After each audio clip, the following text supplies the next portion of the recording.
This is Good Morning Indiana, working for you. It is 5 o'clock here on your Friday. Good morning to you. I'm Lauren Casey. And I'm Rafael Sanchez. Lauren, good morning to you. Here's what's making headlines on this August the 6th. This morning, Indiana reporting a large number of COVID-19 cases in one day. We're taking a closer look at how the coronavirus is impacting Hoosier lives. Plus, 1 week from today, the state's moratorium on evictions will expire. Working for you, details on Governor Holcomb's plan to help concerned renters and business owners. And there's a push for change after Call 6 investigates uncovers some police departments are not disclosing when they use deadly force. Here at 5 o'clock, we want to thank you for joining our team on Good Morning Indiana. Raphael, thanks for joining us from down in Johnson County. So, Lauren, as you can tell, it's already Friday. I'm a day behind because my calendar says August the 7th. I said August the 6th. So you're thinking it's Thursday. It's not. Today is Friday, and we are happy it's Friday. Come on, man, keep that updated. We all depend on your calendar. All together. Alyssa, good morning. It's great to have you here with us this week. Of course, our Todd Clausen taking a much-needed vacation, but you have been excellent throughout the past 5 days. We appreciate having you with us every morning. So, hey, thank you. What's the weather going to be like You today? know what? It's going to be another gorgeous day. I really lucked out with the forecast I got to give this week. Temperatures starting a little cool this morning, 61 in Indianapolis, a little cooler to the north, where we still have some of that Canadian air hanging around, 54 in Fort Wayne and 55 up in Peru, 60s to the south still. So we are staying fairly warm for those areas to the south, and that's because we are seeing a system moving up from the south. That's going to impact us as we head into the weekend. But today, not yet. High pressure is still in control. Sunny skies to start our day. Not going to see a lot of cloud coverage. High pressure in control today. That system will start to impact us tomorrow, bringing a little bit more humid air. But today, still seeing low humidity. So it's going to be a comfortable day. However, a warmer day. Those temperatures will climb into the low 80s with plenty of sunshine for your Friday. Alyssa, thank you. We are keeping a close eye on traffic as you're heading out on the roads this morning. Here's a live look at I-465 in West Washington Street. This is over on the west side of town where traffic looks to be traveling up to speed, both northbound and southbound. No crashes, no delays right here to slow down your commute, but of course we'll keep you updated. Here at 5:02, we are following breaking news, though. This just into the RTV6 newsroom. Right now, Metro Police are investigating a deadly shooting. This happened early this morning on the city's east side. Officers were called to the 300 block of North Bradley Avenue on reports of a person shot. When they arrived, they found a man suffering from a gunshot wound. He was taken to Eskenazi Hospital, where he died from those injuries. So far, there's no word on what may have led up to that shooting, but if you do have any information on what happened, you're asked to call Crime Stoppers at 317-262-TIPS. And we begin this morning with the financial fears thousands are facing in just 7 days, Raphael. And so, Lauren, the moratorium on rent and, of course, utility bills will be lifted after the pandemic, exposing people to evictions and disconnections. Our Kelsey Anderson joins us live this morning with all the details. Kelsey, good morning.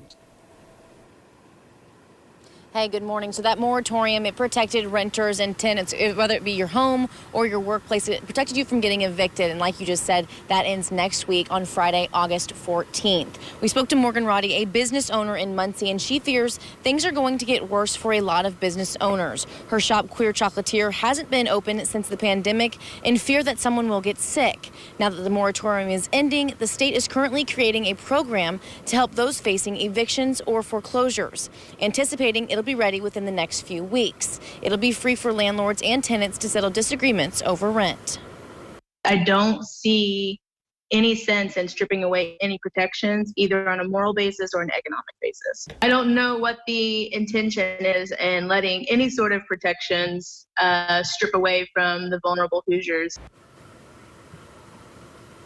Governor Holcomb announced Wednesday a $15 million increase to the state's rental assistance program, a program at last check that had more than 24,000 people apply. Roddy believes some people will benefit, but is worried the vast majority of folks will have a hard time navigating this system. Now, again, that moratorium expires on Friday, August 14th, and that's the day that landlords can start the process of the paperwork, for the eviction process. For everything you need to know about this moratorium and rental assistance that you can get, head over to the Indy channel TippecanoeCountyChannel.com.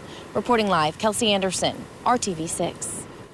Kelsey, thank you so much. With ongoing job losses as well as pay cuts, the Indianapolis Housing Agency is hoping to fill the void and helping to prepare people by serving them in their need right now. The IHA helps low-income residents, as you know, with public housing or Section 8 vouchers. The agency has 15 public housing communities with around 2,000 units. Officials say that they're working to clean and turn over those vacant units quicker than before so they're ready for new tenants.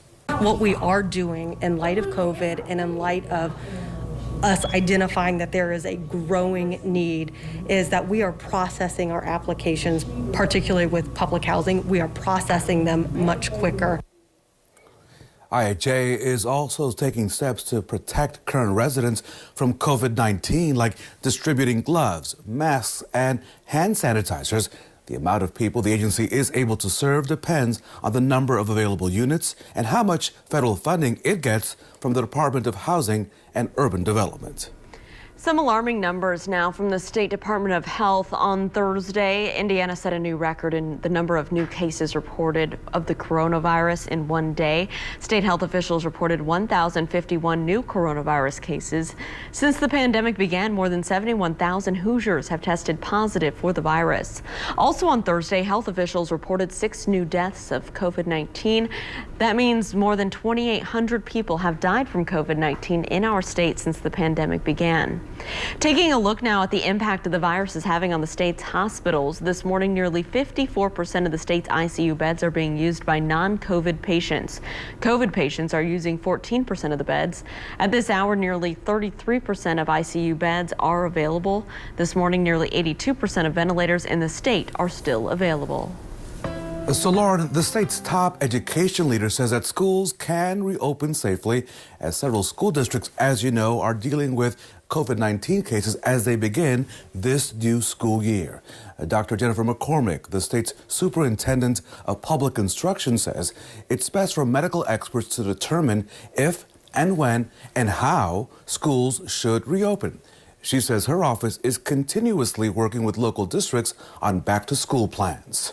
There are plans. Schools have plans that if they have to shut it down, they have a plan. It's their continuous learning plan. That's why many of them are running hybrid. If they have to morph, maybe it's just a certain classroom. Right now, those safety plans do not have to be approved by the Department of Education. But Dr. McCormick says superintendents are asking the state for some direction on what the threshold might be on the number of cases requiring them to possibly shut down. Here at 5:07 this morning, Call 6 Investigates has uncovered some of the largest police departments in central Indiana are not participating in a national use of force database. That database is important because it helps create statistics and dialogue surrounding when police use force on people, as well as demographics like the race of those involved. Call 6 Investigates surveyed the largest police departments and found that Muncie Police and Indiana State Police are not sending their use of force data to the FBI's national database. Representative Robin Shackelford is the Indiana Black Legislative Caucus chair, who's been vocal about the need for police reform. We've seen it cause deaths when you're talking about minorities. I'm sure there's a high proportion of law enforcement officers who use a high use of force or excessive force when it comes to dealing with the black population. So we in particular would like to see that data, would like to see the information. I think a national database makes sense. It's not clear why Muncie and Indiana State Police are not participating, but we did find Indianapolis Metro Police sends their data to the national database on a monthly basis. And many other departments like Greenwood, they're also participating at this time. There's no penalty for police agencies who fail to send their use of force data to the national collection. A Lawrence man accused of threatening a black neighbor is now charged with a federal hate crime. Investigators say that 50-year-old Shepard Hone displayed a swastika on a fence, repeatedly played the song Dixie, and burned a cross facing his neighbors. Hone reportedly said that he was angry over a dispute he had with his neighbors and wanted to intimidate and scare them. Now he's charged with violating the Fair Housing Act and unlawfully possessing firearms. The U.S. Attorney in Indianapolis released a statement to RTV6 saying in part, although the First Amendment protects hateful, ignorant, and morally repugnant beliefs and speech, it does not protect those who choose to take criminal actions based on those beliefs. This office, it goes on to say, will continue to prosecute federal hate crimes to the fullest extent of the law. Discussions on hate and racism can be very difficult, and that's why every Tuesday this month, RTV6 and our partners at Radio 1 will host a conversation exploring racial issues right here in central Indiana. The next topic is called The Now, the current racial climate in our community. Watch every Tuesday at 5 p.m.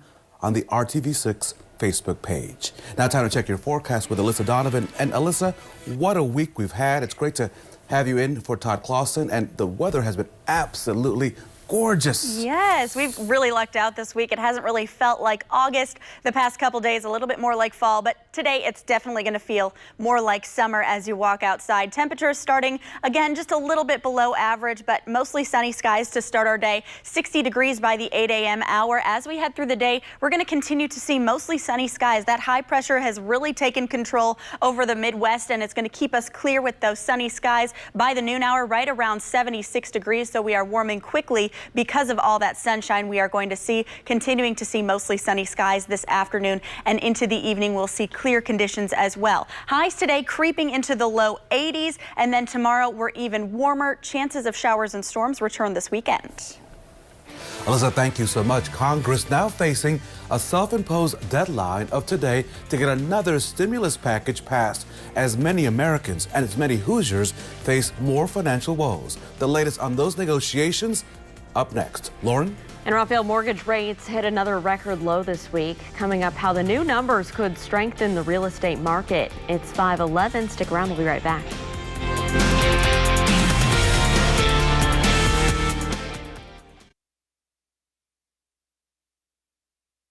Welcome back. It is 5:14. Congress's self-imposed deadline for a stimulus deal is today. But Raphael, it appears there's little chance of a bipartisan agreement before the weekend begins. And Lauren, now we're hearing from Capitol Hill that the president may take executive action if no deal is reached by today. John Lawrence has the latest from Washington. Talks about the stimulus are in a stalemate.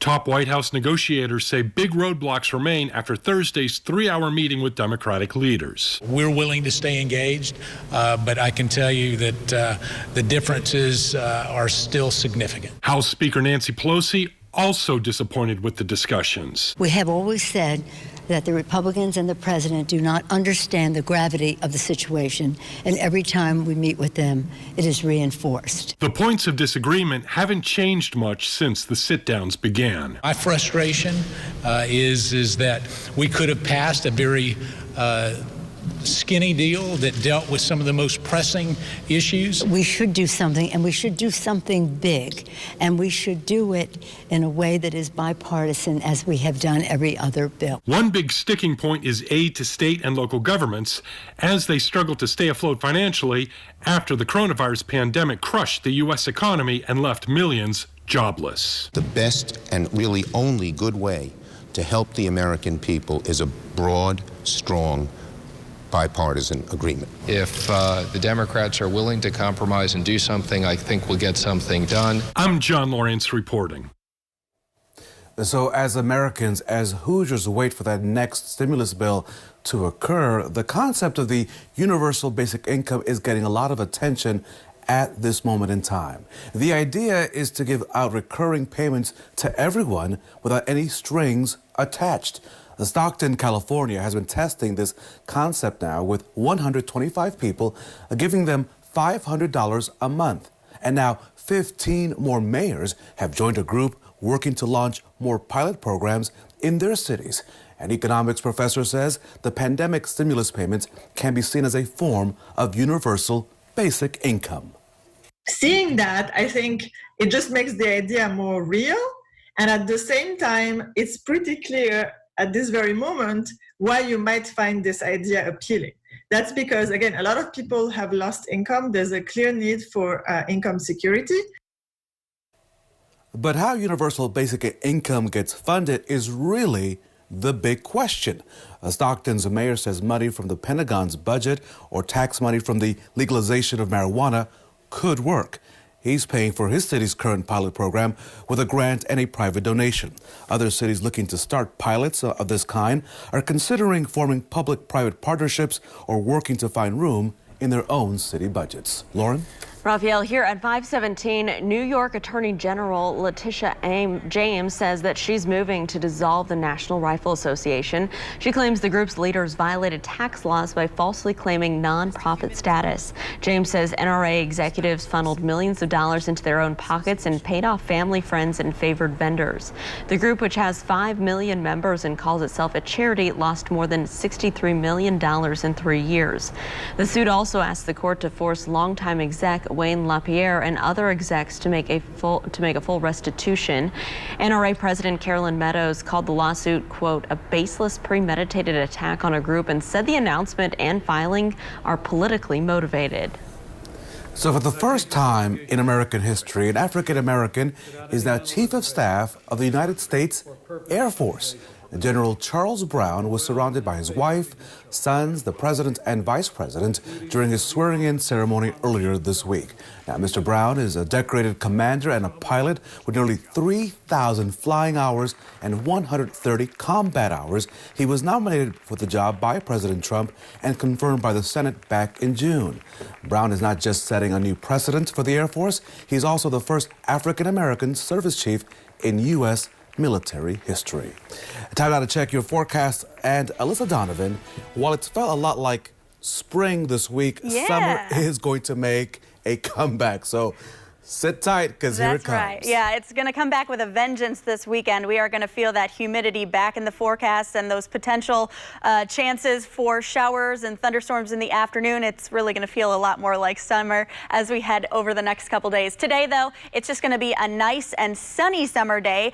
The only thing you really need as you head out the door today is some sunglasses. If you're to the north, you might want to grab that jacket just for the morning hours, but most of us are starting a little bit warmer today than we have the past couple days, so you probably don't need it. 61 right now in Indianapolis to start our day. Those winds fairly light out of the north. Kokomo a little cooler at 53 and Bloomington at 56. So if you're up in Kokomo, you might want that light jacket or sweater as you head out the door today, but most of us will definitely not need it as you head into the afternoon. I do want to show you that we are starting to see some of that patchy fog develop in areas to the south and west of Indianapolis this morning. Terre Haute at 4 miles of visibility right now. We're starting to see that develop because we have that moisture coming up from the Gulf. That's going to bring us that potential of showers and storms as we head through the weekend. Also going to bring us more humid air. So we're just starting to see some of the remnants of that push into the area. Besides that, high pressure is in control today. That's going to start us very clear this morning and clear throughout most of the day. A lot of the afternoons we've had the past couple days, we've developed those high cumulus clouds. More likely, we'll just see a lot more sunshine today. Can't rule out seeing maybe a few stray high clouds out there, but you can see for the most part on TrueCast that we're going to continue to see those sunny skies. By the noon hour, we'll be into the mid 70s, upper 70s, and low 80s by the afternoon for our daytime highs. So we're creeping back up to where we should be this time of year. And that's just because of all that warm air that's pushing up from the Gulf. That's helping push out that cooler air mass that was in place from Canada for much of this work week. 82 for our high today, and then we'll continue that climb as we head towards the weekend. 85 on Saturday, closer to 90, I think, by Sunday. And then we are going to see that air mass move in really late Saturday and Sunday is when we could see the potential of showers and storms moving into our area. And of course, we'll keep an eye on that for you. Good time to get that Storm Shield app, though, especially since it is a weekend. You might have some plans and you might just want to be aware of that potential for showers and storms as you're making those plans. But looking ahead for the rest of next work week, our better chance of showers and storms is going to come in on a Monday. And you can see those temperatures are into the low 90s. So it's going to be warm, muggy, humid, all of those things you need to really fuel a thunderstorm. Continuing to see the potential of scattered storms nearly every day in the next week's forecast. All right, Alyssa, thanks so much. Let's take a look at traffic as you're heading out on the roads. Here's a look from our INDOT traffic camera down on the south side at the interchange between I-65 and I-465. Everything in this area is traveling up to speed, and that is great news at this early hour for your Friday. Of course, we'll keep our eyes on your roads and keep you updated throughout the morning. So, Lauren, mortgage rates have dropped again, this time hitting an all-time low. And yes, you've heard this before, but here are the latest numbers that you may want to take advantage of. Freddie Mac says the average interest rate on a 30-year fixed-rate mortgage fell to 2.88% this past week. That's the lowest level in nearly 50 years. The 15-year fixed-rate mortgage dropped to 2.44%. Freddie Mac says the low rates should strengthen the real estate market.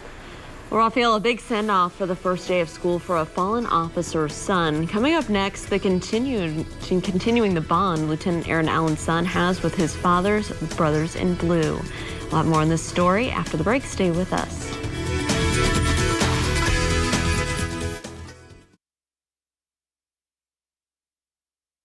Welcome back to Good Morning Indiana. On Thursday, officers escorted the son of fallen Southport Police Department Lieutenant Aaron Allen on his first day of the second grade. And this is truly a touching tradition. You see, Lieutenant Allen was shot and killed hours after walking his son, Aaron Jr., to the school bus stop on his first day of kindergarten, this back in July of 2017. Now, since then, officers with Southport and other departments and family members have been escorting Aaron Jr. on the first day of school every single year. In 2018, Stacy Allen, Aaron's wife, she started what's called First Day Hero to honor her husband.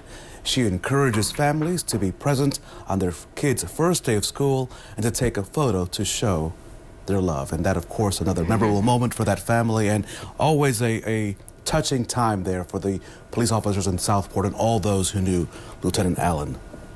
Wow, I love that. And I love the idea that you should take a picture because you just never know, and it's a big day going to school. Yeah. So I'm glad that they were able to help him out there still every year. Well, today hopefully will be picture perfect weather-wise, Yes. right before the humidity rises again. Yeah, and you know what? I think that's a great way to describe this forecast, picture perfect. It's going to be a great day, starting with those temperatures in the upper 50s and low 60s this morning, so getting closer to average with those morning lows.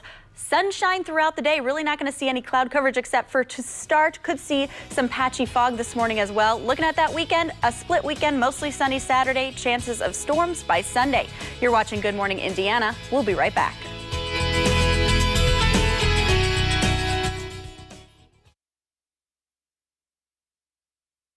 This is Good Morning Indiana, working for you. Any intention to sign a lease at this point in time is risky.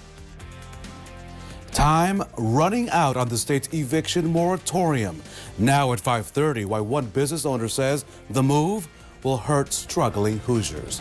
Welcome to Good Morning Indiana on this Friday, August the 7th. And Lauren, the first week of August has not disappointed weather-wise. Maybe it's because it's our birthday month. I don't know, but Oh, that's gotta be Just it. throwing that out there, right? Yeah, I have loved it. It's kind of a fall-like feel. You can get outside and not be super sweaty. So, Alyssa, we know that all that is kind of coming to an end, though, today. So hopefully everyone got outside and enjoyed it. Yeah, unfortunately, just as the weekend hits, we are going to see some hiccups in that forecast. But today, it's going to be another gorgeous day. Temperatures are starting in the 50s and low 60s this morning. By about 11 a.m., we'll be right around 76 degrees. So you can see we're going to warm very quickly. We do have some patchy fog developing for areas to the south and west this morning, and I'll keep an eye on that for you. Not seeing too many visibility issues just yet. Besides that, though, most of us are starting very clear this morning. Sunny skies are going to prevail throughout the day. High pressure is in control, and it's going to stay that way today and much of tomorrow before we see those changes in the forecast. Today's highs will creep into the low 80s. Chances of showers and storms this weekend, unfortunately. I'll have those details in just a few minutes. Okay, Alyssa, thank you. Let's take a look right now at your commute. This is our INDOT traffic camera on the southwest side. I view here at I-465 and Man Road. Traffic in this spot is traveling smoothly both eastbound and westbound. Right now, it's pretty quiet around the metro area for your Friday morning commute. Lauren, this morning we continue to follow breaking news into the RTV6 newsroom. Right now, Metro Police are investigating a deadly shooting that happened early this morning on the city's east side. Officers were called to the 300 block of North Bradley Avenue on reports of a person shot. Now, when they arrived, they found a man suffering from a gunshot wound. He was taken to Eskenazi Hospital, where we're told that he died from his injuries. So far, there's no word on what may have led up to the shooting. If you have any information about this ongoing developing story, you're being asked to call Crime Stoppers. That number is Here's 317-262-TIPS. New from overnight, a man is dead following a crash on the city's west side. Firefighters on the scene tell WRTV6 that a man in his 30s was driving northbound on I-465 near Sam Jones Expressway when he crashed into the wall. The van traveled about an eighth of a mile before it stopped. This morning, investigators are still trying to figure out what caused that van to crash. Thousands of families in Indiana facing a critical deadline. The governor's moratorium on evictions and utility disconnections due to the pandemic, it ends next week. Our Kelsey Anderson joins us live this morning with what families need to know and what's coming up next. Kelsey, good morning to you. Hey, good morning. So that moratorium ending means that landlords can now start the paperwork for evictions starting next Friday, August 14th, which is worrisome for some business owners who rent the space they work out of. We spoke to Morgan Roddy. She owns Queer Chocolatier in Muncie and hasn't been able to open because she fears someone could get sick. Now that the moratorium is ending, she's afraid this could be detrimental to her business. Governor Holcomb announced Wednesday a $15 million increase to the state's rental assistance program, a program that at last check had more than 24,000 people apply. We told Roddy about these state efforts, and she says she knows some people will benefit, but is worried the vast majority of folks will have a hard time navigating the system. Thing that is being, kind of wallpapered as, oh, we're letting this extension go away, but here's what we're going to offer instead. It's not a choice. There's no option. She says she's hoping to accept online orders once it's cool enough to ship chocolate through the mail. But right now, she's just got to stick to staying closed. And again, this expiration date is August 14th. That is when landlords can start filing that paperwork for evictions. For everything you need to know about rental assistance programs here in Indiana, head over to theindychannel.com. Reporting live, Kelsey Anderson, RTV6. Kelsey, thank you. Turning now to the very latest on the coronavirus pandemic and the impact it's having on the Hoosier State. On Thursday, Indiana set a new record for the number of cases reported in just one day. State health officials report 1,051 new coronavirus cases. Since the pandemic began, more than 71,000 Hoosiers have tested positive for the virus. On Thursday, health officials also reported 6 new COVID-19 deaths in Indiana, meaning since the pandemic began, more than 2,800 people have died from COVID-19 in our state. Let's take a look now at the impact this virus is having on our state's hospitals. This morning, nearly 54% of the state's ICU beds are being used by non-COVID patients. COVID patients are using 14% of the beds. And at this hour, nearly 33% of the ICU beds, they are still available. And right now, 82% of the state's ventilators are still available. Raphael? Lauren, this morning, at least 10 Wayne County high school students are now under quarantine. This follows a staff member at Northeastern High School testing positive for COVID-19.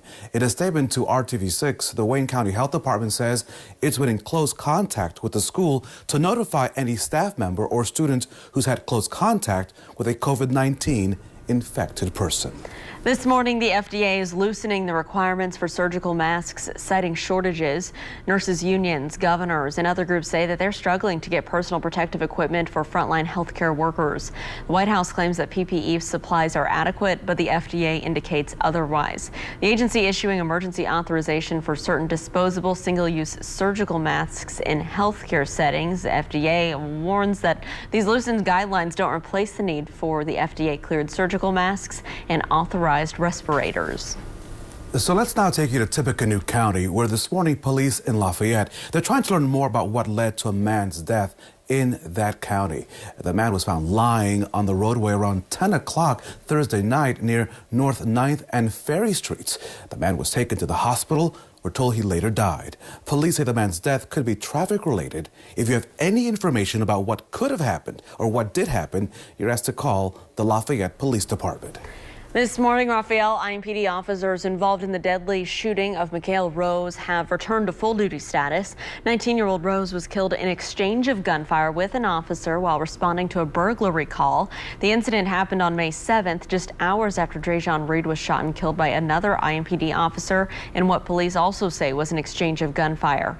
Investigators are waiting for a decision from the Marion County Prosecutor's Office before turning that case over to Impd's Firearms Review Board. Impd Chief Randall Taylor says that Rose may have been planning to ambush those officers responding to the burglary call.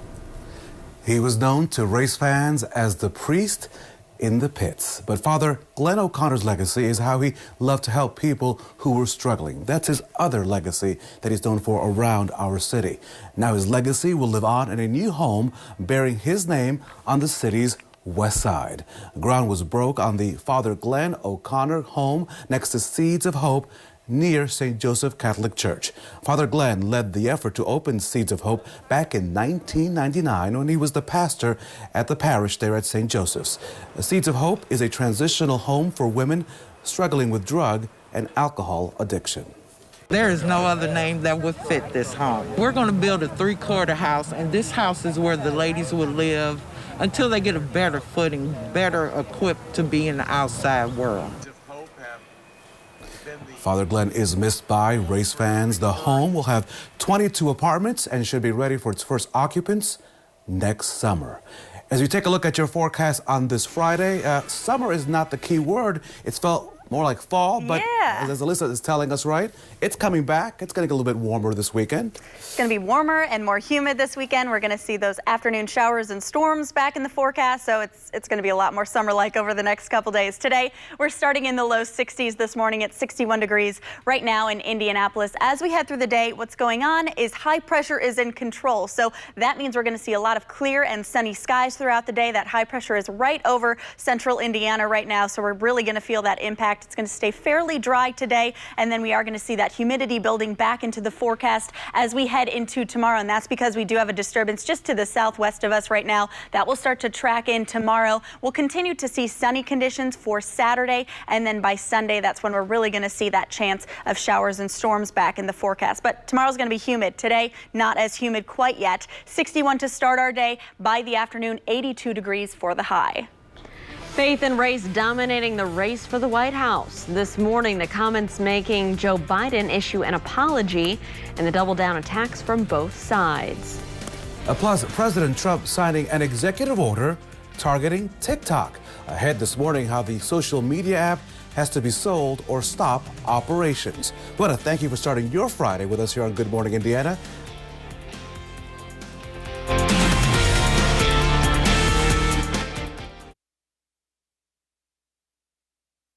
Welcome back. The time right now is 5:43. New from overnight, Lebanese protesters clashing with police as they tried to approach the government buildings in central Beirut.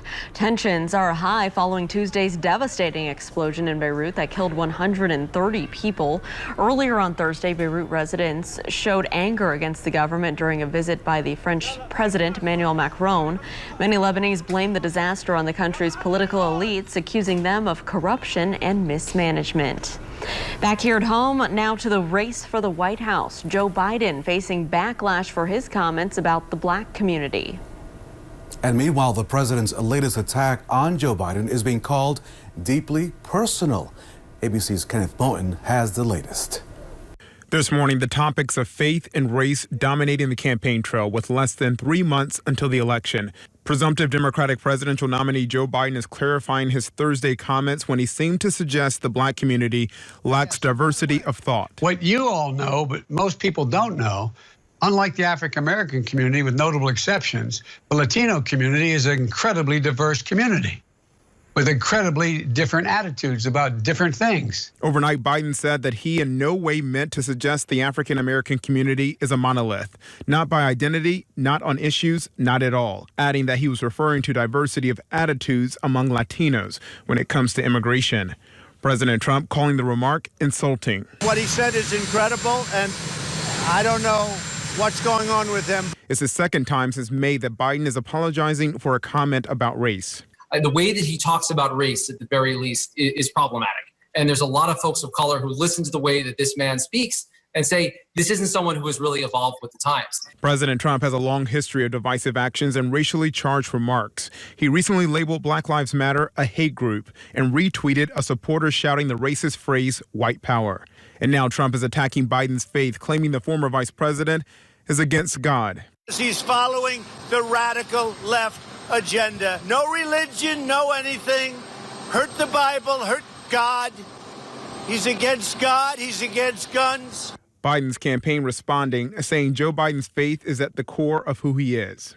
Adding to the drama on the trail, Kanye West. The rapper once voiced his support for the president, but now claims he wants to run against him. ABC News has learned that Republican operatives are involved with the rapper's attempt to get on the ballot, possibly in an attempt to siphon votes away from Biden. Kenneth Moten, ABC News, New York.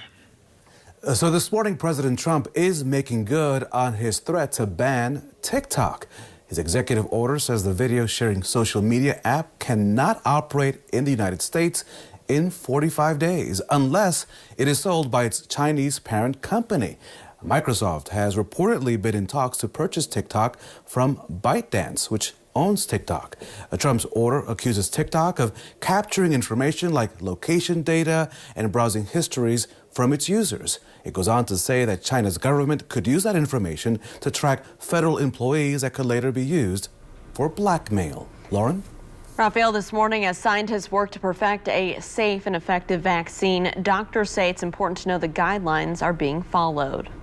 Operation Warp Speed implies to the general public that we might actually be cutting corners, and that makes them a bit wary. We're not cutting corners, of course. Well, health economists say that other countries have been more successful in containing the virus because they took a more national approach instead of letting states come up with their own plans. It's also really important to be affordable to everyone. So there's a disconnect there where there are lots of people who need the vaccine and might not be able to pay for it individually. That's where public policy comes in and where governments purchasing or subsidizing vaccines to make sure they're widely available to individuals is crucial. Well, while the cost of individual vaccine isn't expected to be outrageous, the government is investing billions now. Experts worry a massive distribution plan will be slow and full of missteps. 3, 2, 1, 0. Ignition. And liftoff.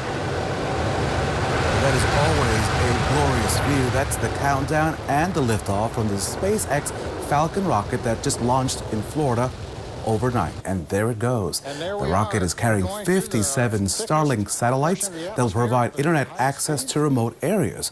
The rocket is also carrying 2 spacecrafts. The first stage of the rocket made a clean return to Earth and landed on a drone ship early this morning.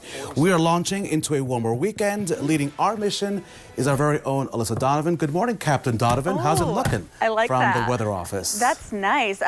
It's looking gorgeous. We're going to see a really nice day on tap. Temperatures are starting in the upper 50s and low 60s this morning. By the afternoon, we're going to be closer to average with those highs back into the low 80s. That's where we should be this time of year. We've been a little spoiled this week with those mid 70 cooler air mass temperatures, but now we are getting back to where we should be. Feels more like the beginning of August today and into the weekend. So we're warming up today, and then tomorrow that humid air is going to start moving back into the forecast area. Storm potential is going to come along with it. Our best chance of storms is going to be Monday, but we can't rule out seeing some storms possibly as early as late Saturday night and a possibility of seeing a few on Sunday as well. So what's going on right now is we have that cooler air mass in place that's getting edged out by some warmer air the south of us. We've been under this northwest flow, and what that's been doing is filtering in that cooler air from the north. But now we're going to switch flows, and we're going to see southerly winds in place. That's going to help push in that warmer air from the south. And you can see already moving into Nashville, 70 degrees this morning, 64 in Lexington. We're at 61 in Indianapolis. Some of our friends to the north, though,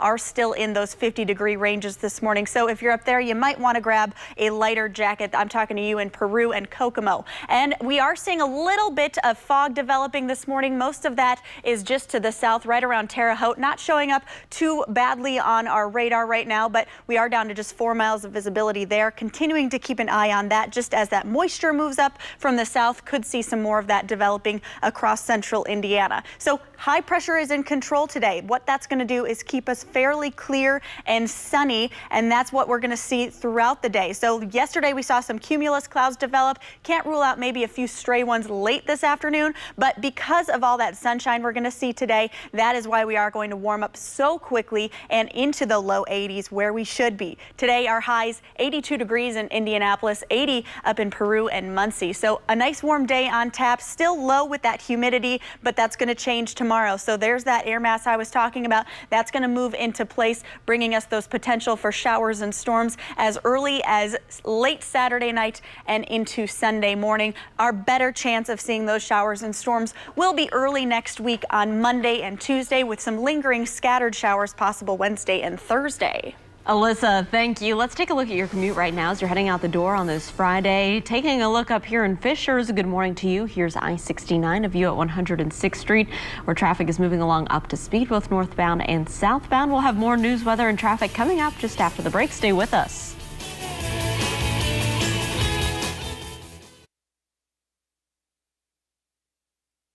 Welcome back. The Pacers continue life in the bubble. Their 8-game pre-playoff schedule rolled on Thursday afternoon. This time taking on the Phoenix Suns. Our sports director Dave First has the latest from Orlando.